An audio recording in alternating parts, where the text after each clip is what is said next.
This summer, extreme weather has left its mark across the globe. China, the United States and Europe have all endured heat waves, drought and wildfires. Hello, I'm Nathan King, sitting in for Anna Naidu, and this is The Heat.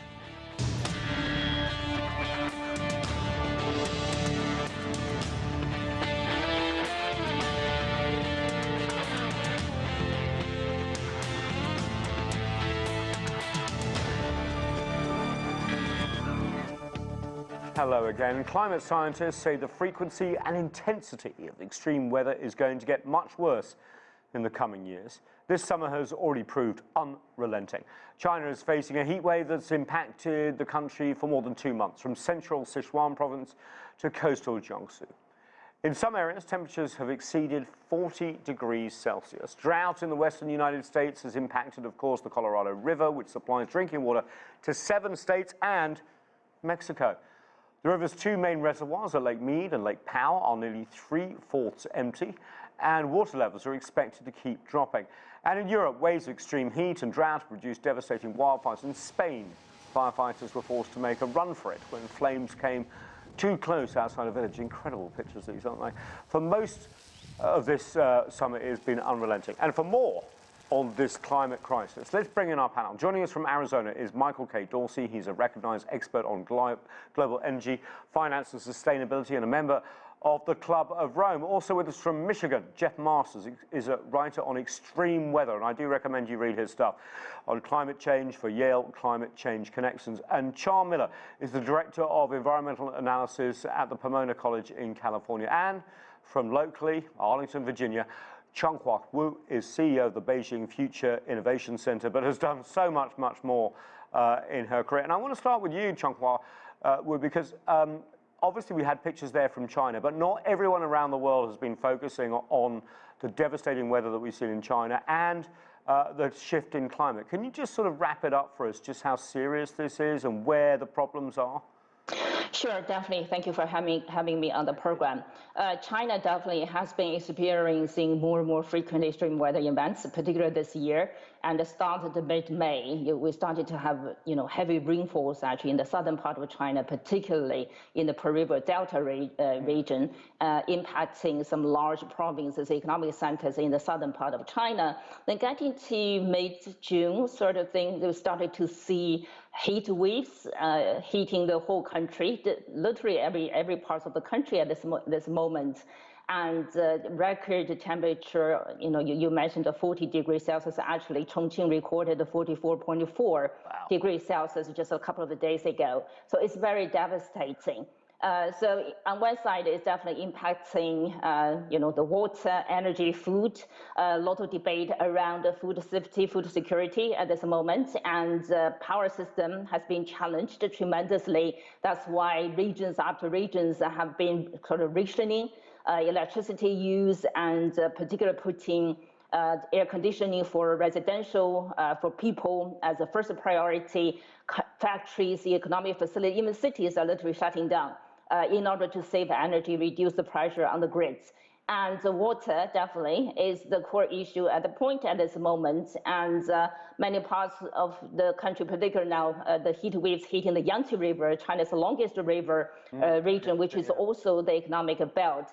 And so in a nutshell, I think, energy, water, food challenged, and people's health endangered, and also like other lives in nature has also been challenged as well.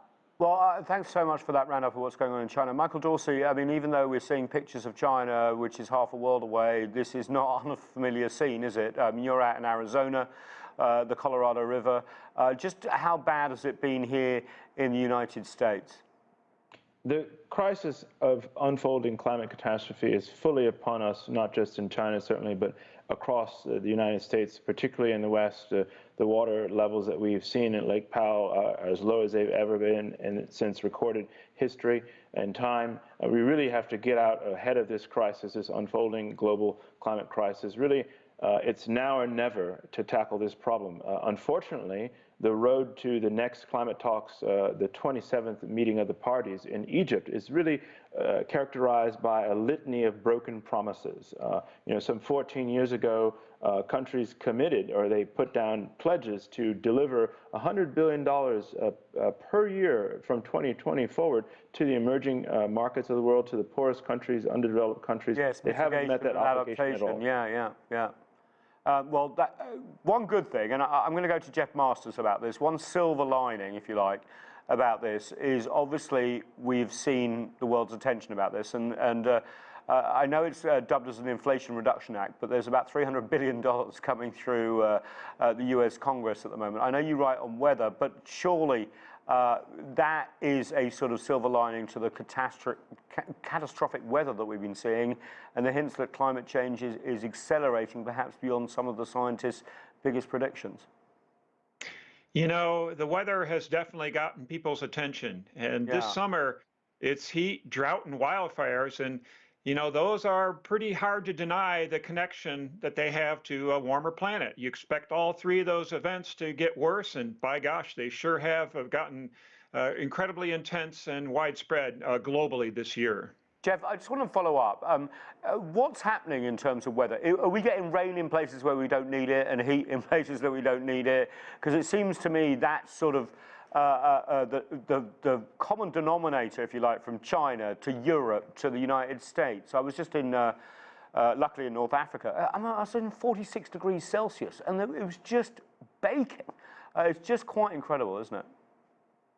We have to understand that heat is energy. And when you have a hotter planet, that means in a situation when the weather is sunny, you're going to have more intense heat waves and more intense droughts and longer lasting as well.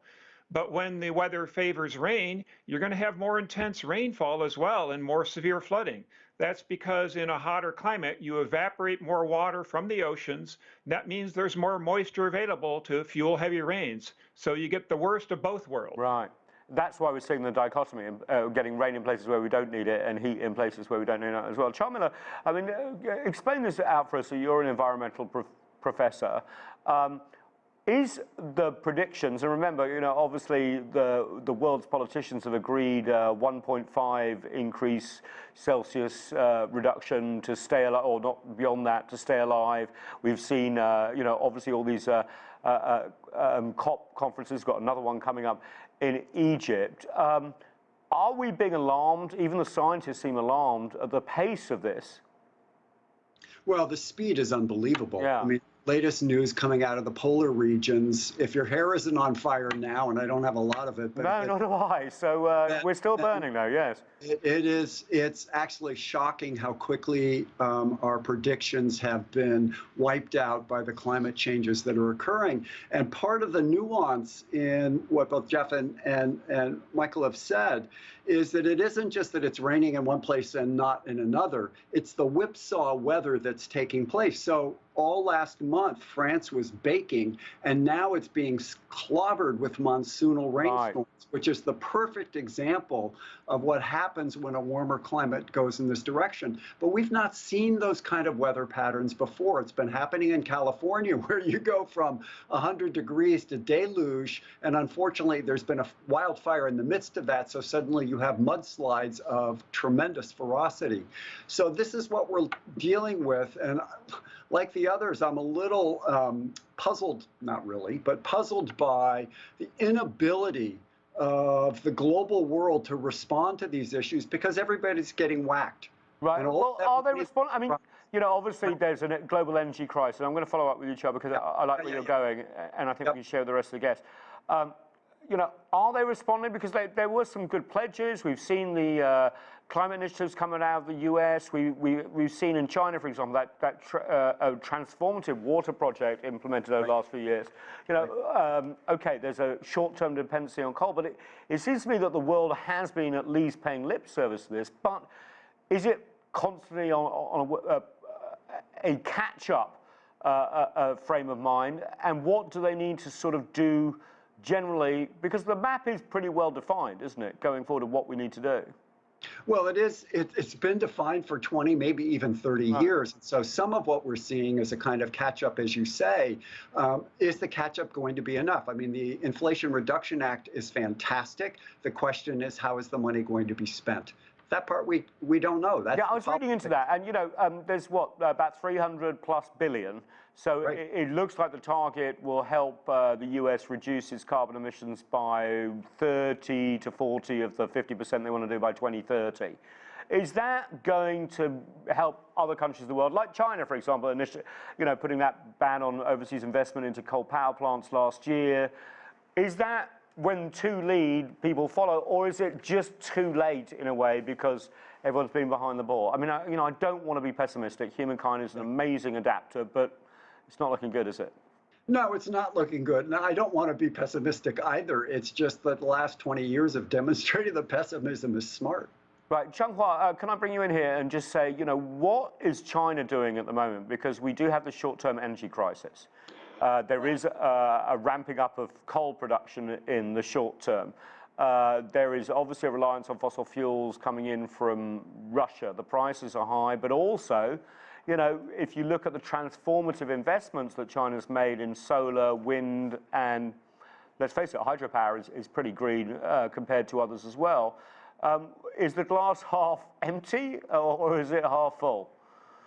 Either way, it's not adequate, that's for sure. I think, China, like many other parts of the world, is stuck sort of in a situation. On one side, very promisingly, China has been investing heavily to accelerate the clean energy transition. If you look at the electric vehicles, solar, wind, among others, as well as energy efficiency there as well. But in the meantime, short term, somehow this energy challenges on top of the long time lockdown of the COVID, the war in Europe, and now with the extreme weather events, and we need more energy.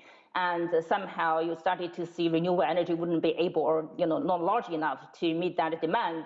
And so China is definitely also bringing up coal into the landscape there as well. So it's a really tough situation. But in the meantime, somehow this is a difficult transition period time. We need to figure out how to phase out fossil fuel as soon as possible, but that's going to take much more endeavor, probably globally, collectively at this moment. Yeah, Michael, just how does that play out in the United States? Because, there is this tremendous investment coming down the pipe in terms of climate initiatives. But as you saw, even with rising gas prices, where we're hitting $5 a gallon here, which is cheap in the rest of the world, but hey, let's face it, this is America. There was this real sort of clinging on to fossil fuels and this idea that maybe making the transition just would lead to sort of energy shortages, that we're not ready to make this big leap yet. It's a psychological thing too. How does that mindset change? Well, look, the Inflation Reduction Act is a good signal to the marketplace that we're going to see an acceleration of commitments from government and hopefully from the private sector to reducing emissions across all sectors and making really deep and urgent reductions.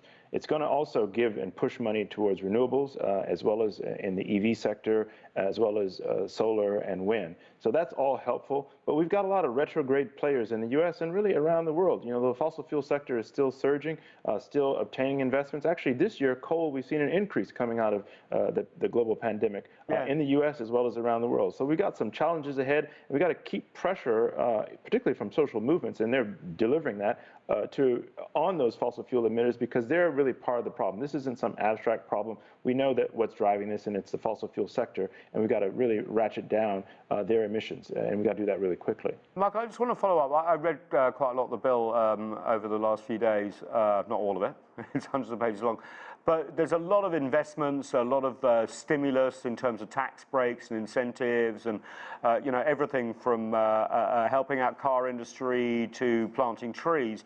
What to you in that bill gives you hope and also things are going in the right direction? And what would you liked in it? Let's face it, it was meant to be bigger. well, there's, I think, a tremendous amount of hope, as you put it, with respect to subsidies to renewables broadly defined in the electric vehicle space, in the utility scale renewables, whether they be PV, photovoltaics, or wind. There are some downsides as well. The bill pushes out allocations to see increased offshore oil drilling, even though they increased the rates to do so. they still greenlight that activity, that fossil fuel activity. So in reality, this is a kind of a schizophrenic piece of policy legislation. Right. You've got pushes on the green side, and we need those, and they're good signals to the marketplace. But you've also got some commitments to sustaining fossil foolishness, as it were, which is really what that is. Well, I mean, obviously politics is the art of the compromise, but, with time running out. Jeff, I just want to talk to you about the situation in terms of the drought here in the U.S. The Colorado River is very famous, feeds 7 states, we said, Mexico. The reservoirs are, 28 to 40%, depending on the day. What's going to be the effect of this? Because there's a lot of debate about how states, even though the federal government may say, look, we have to use less water, states are going to fight amongst themselves about how much water we got. And, I've covered the world a bit, and water is increasingly a source of tension from Africa to the Middle East to Asia, and it's come here too. Yeah, it's a new world, and the politicians are going to be waking up to this in a hurry if they haven't already.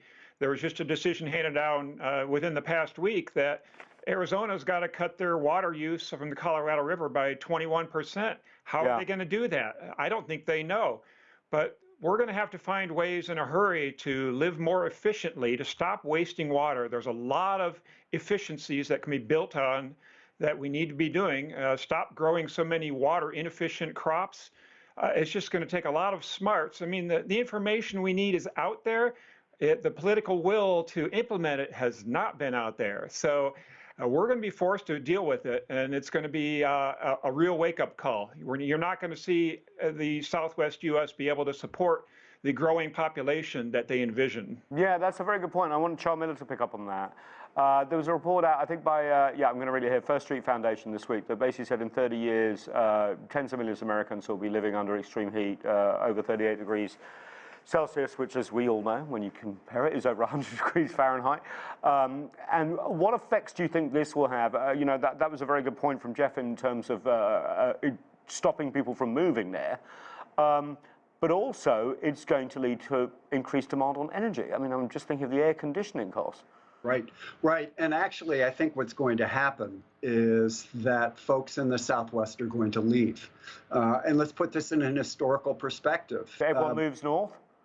Yeah, absolutely. And where do you move to? But what used to be called the Rust Belt, Chicago, Cleveland, Cincinnati, places that were the Industrial Revolution that people fled post-World War II, we're going to turn around because that's where 20% of the world's water is, in the Great Lakes. Yeah, so and Canada. Some of this is going to be a huge mass migration over. I mean, if the maps, on the other hand, for 2053 show that from Chicago south is one of the massive heat places, heat pumps in the United States, the East Coast, the West Coast, and the desert. So maybe Vancouver is where people will go. But in truth, we're also going to have in that migration a problem of equity. Heat is, as people say, not an equal opportunity killer.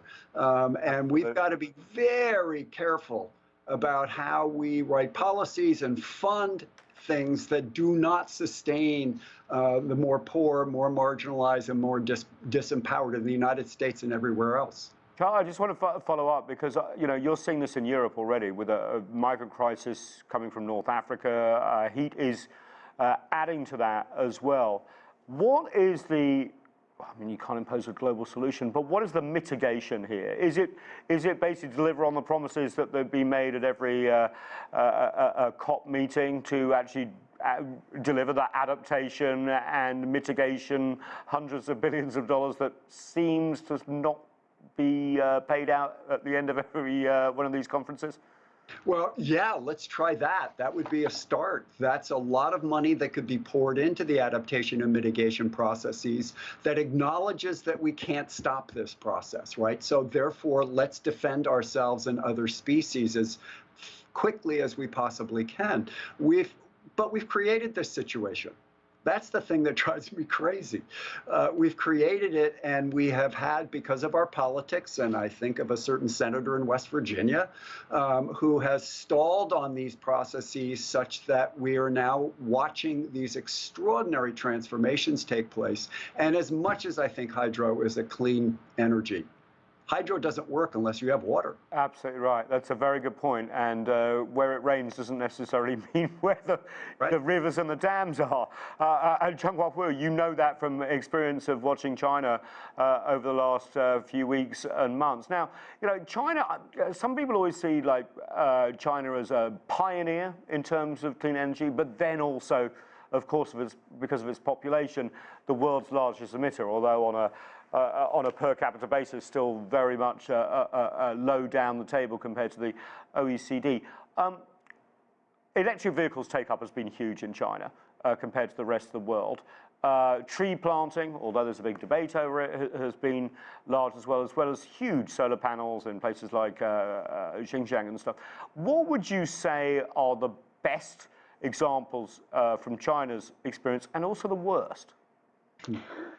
Well, it's very difficult at this moment. If we put down whatever China has been doing, pretty much a pioneering clean energy revolution, as we were talking about here, somehow you put all the efforts actually in the context of the extreme heat waves we're experiencing, flooding, droughts, everything, wildfires there as well, somehow it's not adequate.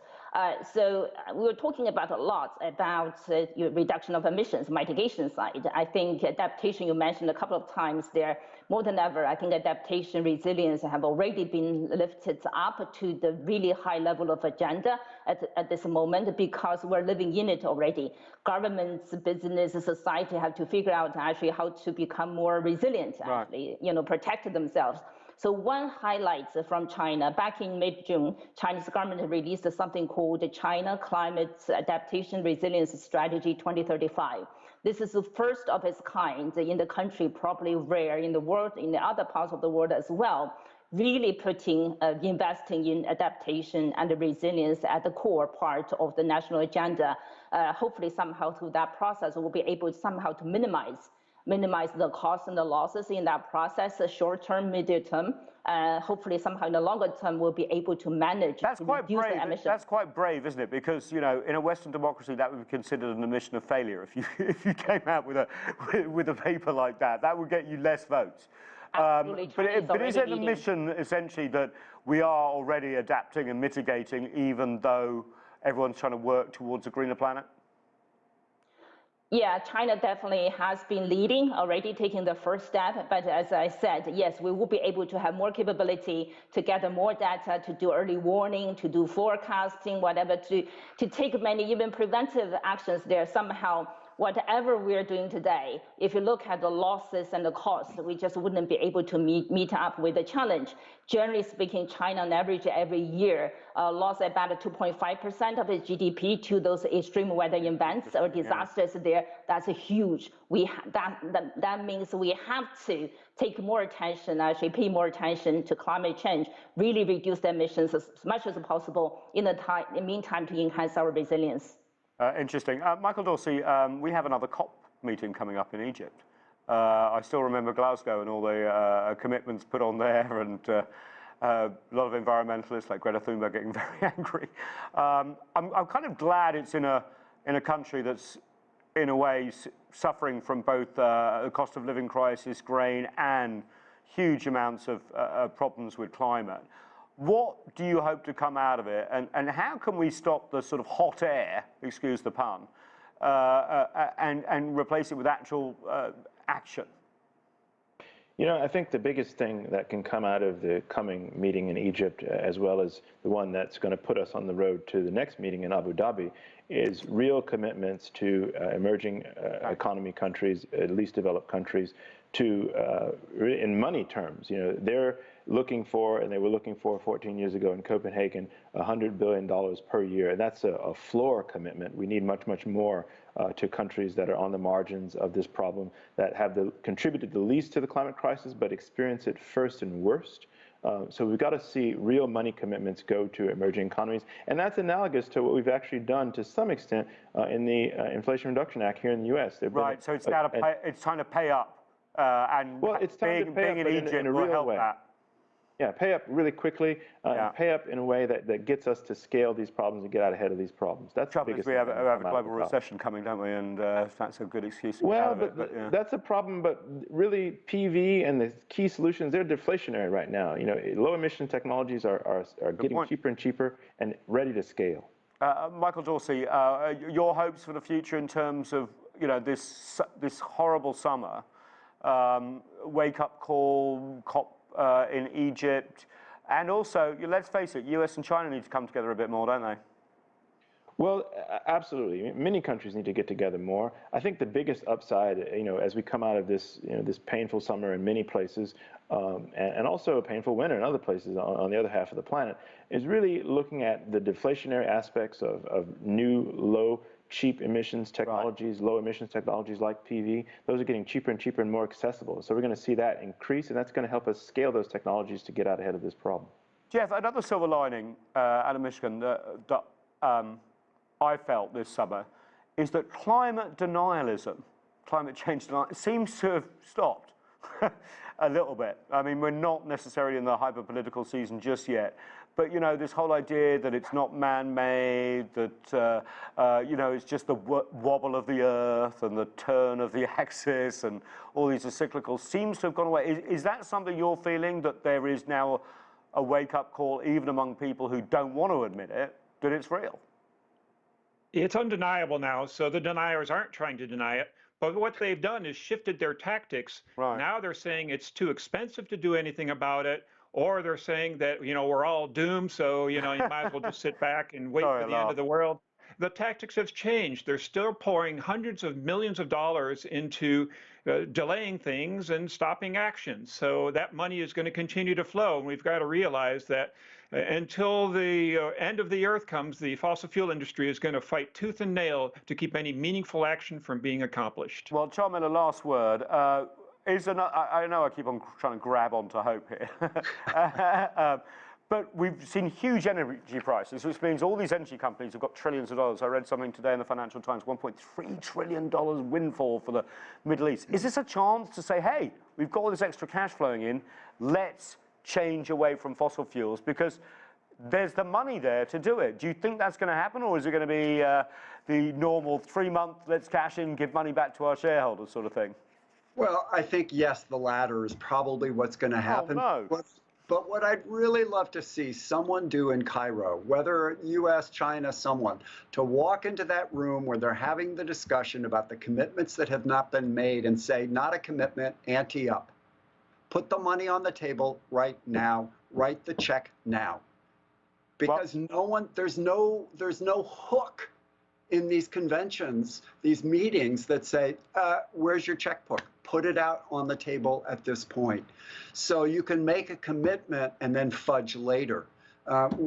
We can't continue to do that. That's neither good diplomacy, and it sure as hell isn't species survival.